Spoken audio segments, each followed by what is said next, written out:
Dear brothers and sisters, once a preacher asked some of his friends, "Do you think that Christ will come tonight?" One after another they said, "I think not."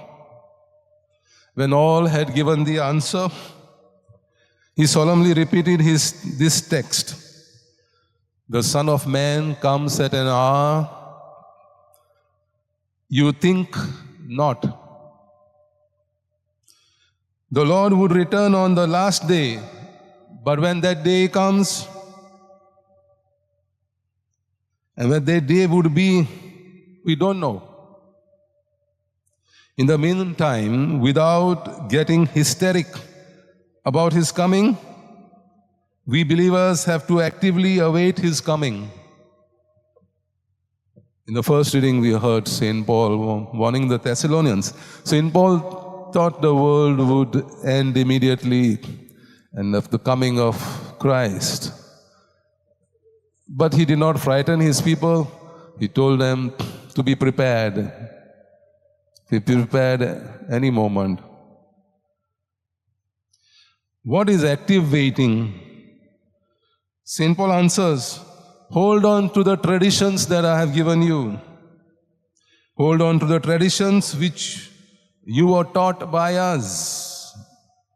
Thessalonians 2:15. Tradition 1. Live in the trust that God our Father loves us and His mercy has given us eternal consolation and hope. There is no conceivable situation when it is not safe to trust God.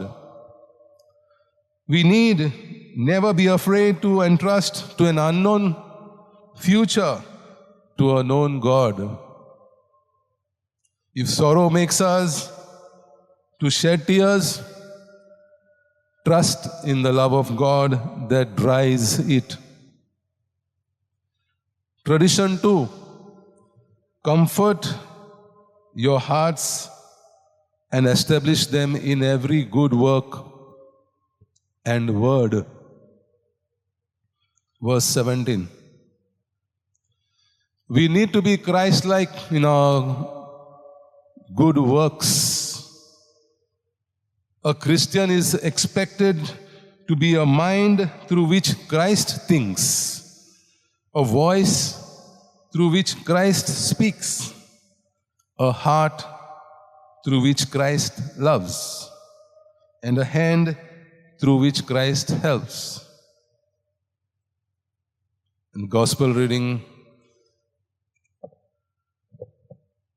the Lord wants the leaders, the Pharisees, the others who think they are self-righteous, proud, and all others are nobody. They call them virus, they call them cockroaches. Dehumanize people and try to make laws which keep them in power and dehumanize.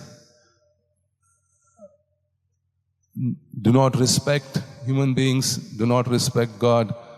There's no love for truth, beauty, God, and love. So Jesus says, I want justice, I want mercy, and I want faithfulness. Justice to do away with the inequalities, the rich and the poor, this caste, this color, that color, no differences. I want mercy to heal the wounds, to make up for the injustice and the pain and sorrow you conflicted on people of God, and faithfulness to God, of loving Father and Mother who promises eternal life if we follow His Son, Jesus Christ.